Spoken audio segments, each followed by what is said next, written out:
I'm here to talk about success. The first rule of success is to have a vision. You see, if you don't have a vision of where you go, and if you don't have a goal where you go, you drift around and you never end up anywhere. I mean, as you know, I was born in 1947 in Austria after the Second World War. So I was very fortunate that I stumbled onto my vision. And I didn't really like Austria when I grew up. I couldn't wait to get out of there. I couldn't see myself becoming a farmer or a worker in a factory or anything like that. Even though my parents wanted me to stay there and have a normal life. But that was their vision, not mine. My vision was totally different. I felt that I was born for something special, for something unique, for something big. And then one day I went to school. I remember I was 11 years old. And they showed a documentary about America. And there they showed in this documentary the huge skyscrapers, the high-rises, the huge bridges, the 6-lane freeways, and all of this stuff. And I said to myself, that's where I want to be. I don't want to be around here with these little farmhouses and these little buildings. I want to be in America. One day after school, I walked by a store in Graz. So I went inside and I looked around, and then I saw a magazine. I saw a bodybuilding magazine that had Reg Park on the cover. Reg Park was then a 3-time Mr. Universe. And I saw him on the big screen as Hercules. I read that and I said to myself, wow, this is the blueprint for my life. This is exactly what I want to do. I want to become a bodybuilding champion just like Reg Park.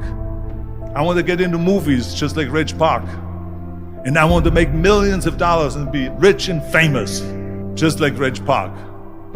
Do you know how great it felt that I knew where I was going? Imagine the majority of people don't know where they're going. I knew where I was going, that I'm going to become this bodybuilding champion just like him. So it was just a question of how do you do it? I was so relieved, because when you have a goal, when you have a vision, everything becomes easy. So people always ask me, when they saw me in the gym in the pumping iron days, they say, why is it that you're working out so hard? 5 hours a day, 6 hours a day, and you have always a smile on your face. And I told people all the time, I said, because to me, I'm shooting for a goal. In front of me is the Mr. Universe title. So every rep that I do gets me closer to accomplishing that goal, to make this goal, this vision turn into reality.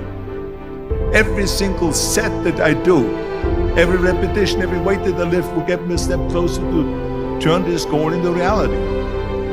So I couldn't wait to do another 500-pound squat. I couldn't wait to do another 500-pound bench press. I couldn't wait to do another 2,000 reps of sit-ups. I couldn't wait for the next exercise. At the age of 20, I went to London and I won the Mr. Universe contest as the youngest Mr. Universe ever. And it was because I had a goal. So let me tell you something, visualizing your goal and going after it makes it fun. You got to have a purpose no matter what you do in life. You got to have a purpose. 74% hate their job in America. Now, there is not much different when you come to Europe. The majority of people don't like what they're doing because they're really not doing it because they didn't have a goal and they followed this goal. They just aimlessly drift around, and then all of a sudden there's a job opening, so they get that job because you have to work. But then when you work, it's a chore. It's work. It's not fun. So if you think about, only a quarter of the people really enjoy what they're doing in life. That is unbelievable if you think about it. So I felt so blessed that I knew what I was doing. It's like a medical student that studies and knows he wants to become a doctor. You know where to go. And the same thing is also in politics. I remember that in politics, I had a very clear vision that I will be the leader of California. That's as far as I could go because I was not born in America, so I could not run for president. So being the governor of the fifth largest state, the largest state, the fifth largest economy in the world, was for me really the ultimate title, the ultimate accomplishment in politics. So even though people came up to me and says, why don't you go and run for something smaller, you're never gonna make it. I ran for governor, and then 2 months later I became governor of the state of California. Again, because I had a very clear vision what I'm gonna do with California. So that's rule number one, have a vision. Rule number two is, don't listen to the naysayers. Don't listen to the naysayers.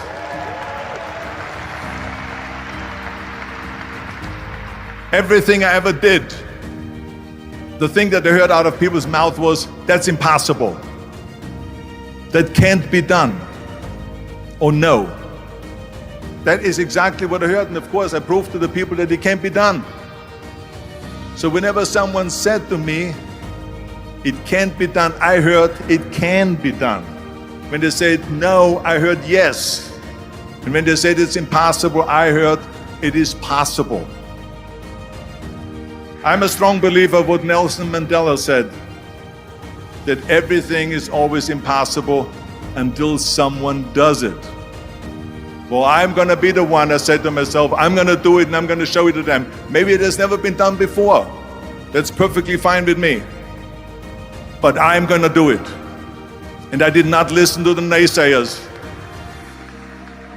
It's all about the hard work that you put in.